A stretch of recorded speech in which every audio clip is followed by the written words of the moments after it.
Hi, everyone. Thank you for coming to Woo Woo Wednesdays. I'm here today with Dr. Jane. She's over there. See, I'm pointing the right way. And I'm Devi Jade. And we're here to share with you anything that your heart's desires when it comes to anything woo-woo that seems out of the box, because we love Pandora. That's our middle name. So that's what we're going to do today. I don't have any idea what's going to come up, but Dr. Jane has said she's going to lay one on me again, and I guess that's the way we're going to do it. So I love doing that. It's just more fun that way. Yeah. For me. It is. For me anyway. Okay, so this comes from a question that was submitted by one of our viewers. So hello, we love you.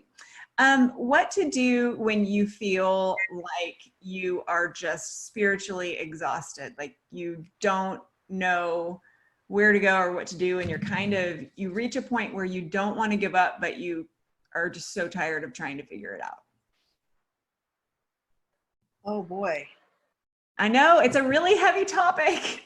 It's a really heavy topic. And I brought it up when I saw the question. I was like, I've felt that in my life more than once. And I thought that it would be really good to get your take on that. Okay. So that's kind of, it sounds more practical, like practical magic. So you've got to say it over to me, because my mind went, it probably did. Okay, so say that again. How do you handle spiritual exhaustion when you're on a spiritual journey and you're really you're just tired? Okay.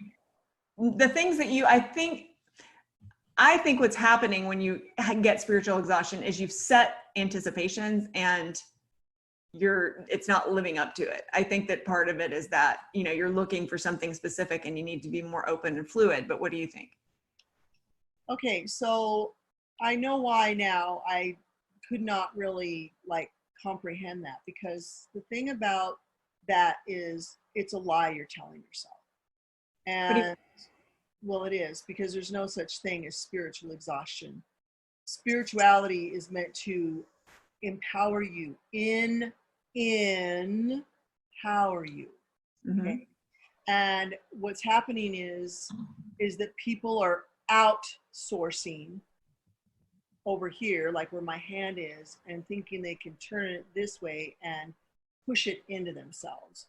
And so it as I've said to you, and I'll say to you guys over and over and over, spirituality is not something that you're going to get anytime soon. It takes years. And I think that's why some people think that they are spiritually exhausted, because I think that they're looking for this thing and they see their perception of other people as, oh, they're spiritual or they're holy or they seem really connected. And I really want this. So why isn't it coming to me? Is it the forcing? Yeah, that's why I said it's really a lie. And I'm being very, very blunt about it, because, we're tempted. Let's say we're going to go to the temptation.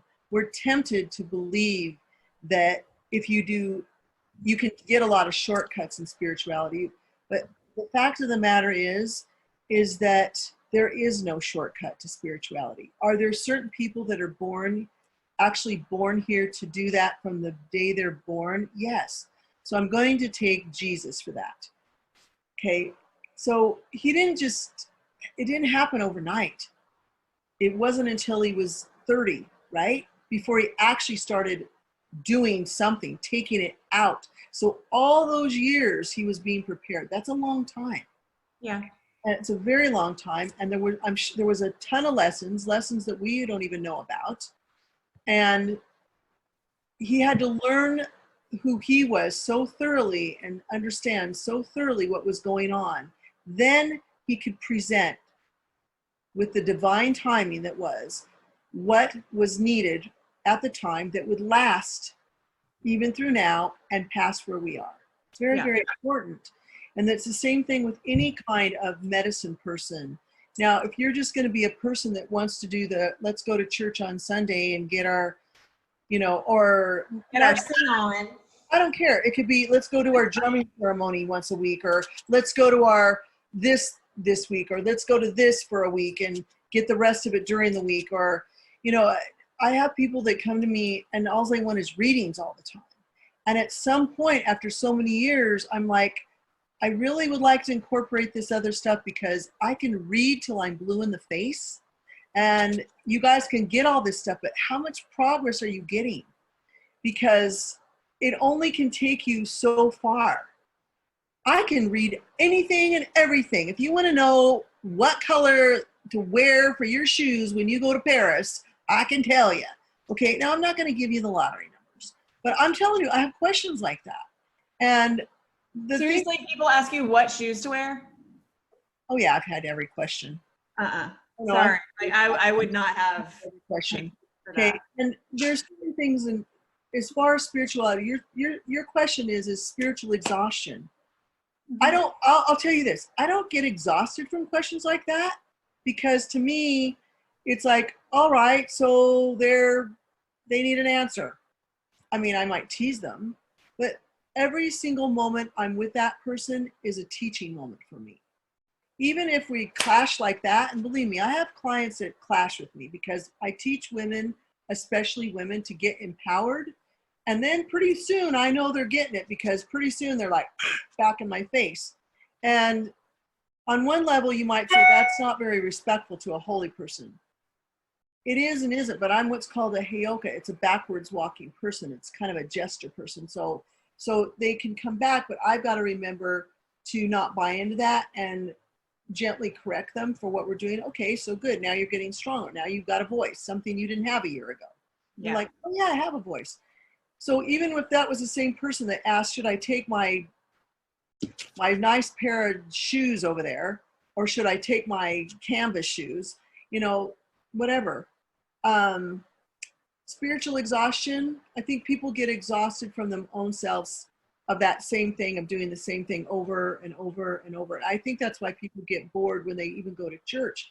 Now, church can be the same all the time, but my take was, when I went to church, was I'm going to go there. I'm going there for me.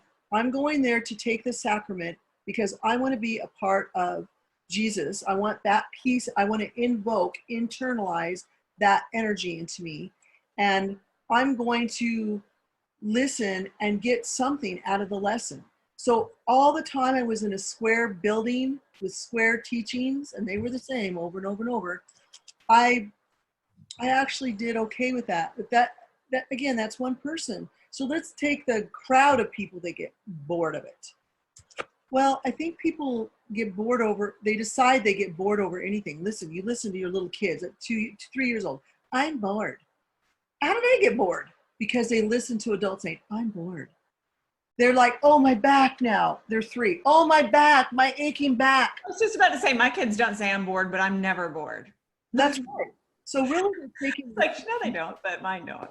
So if you're very immersed in what you're doing and love what you're doing, and you're passionate about it, they might go, okay, Mom, I've had enough of you, like my kids do with me. I've had enough of it. Okay. And I'm not shoving it down their throat. I'm really not. I just live it so dedicatedly. I'm very devoted to what I do. But I want them to have their own space and their own teachings. At least they have the building blocks. And if you have the building blocks and you put it into your life, then you're not going to get bored. You're not going to get exhausted. If you're passionate about something, really, really passionate, you're not going to get exhausted. So what does that mean? That means the majority of people that are on this spiritual path that get exhausted really don't love it. They like it. And well, that's one thing. I think that a lot of it is perception. It's perception and expectations.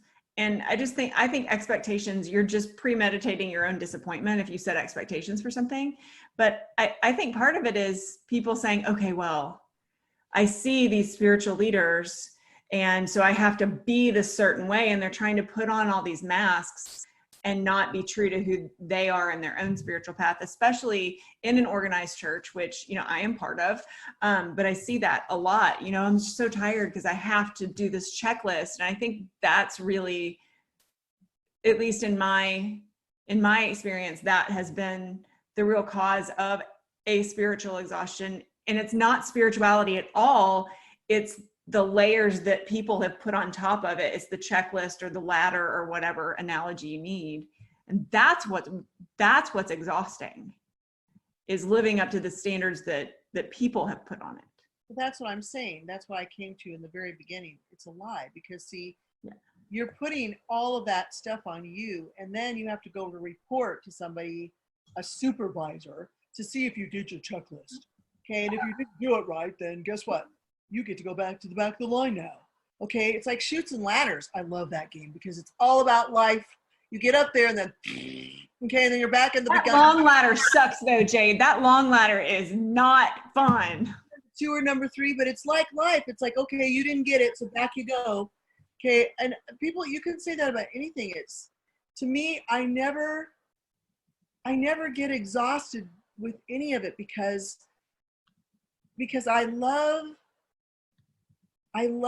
understanding where people are and how they get to where they are, and I'm surprised consistently with what's going on, because you never know what goes on behind closed doors. When they come to me with their behind the closed doors thing, and I get to assist them in letting go of all of this Stuff. tiredness on their shoulders. Yeah. So that I had a lot of people say, I never knew Mother Mary and Jesus. I'm Catholic. I never knew you could approach him. Like, I never knew that I could do that. I have a relationship with them now. And I honestly, I think we addressed this before. That's really all they want. They want somebody out there to say, closeness. approach them like this. This is the peanut butter and jelly thing. Remember the peanut butter story, the peanut butter sandwich story? And so you've been one of those. And I have other people, and then there's other pantheons. I didn't know I could approach Lakshmi Ji like this. I didn't know I could approach Lord Shiva like this. I didn't know I could approach, the Celtic pantheon like this, Bridget. And I said, yeah. But I just feel like they're our parents, they're our family.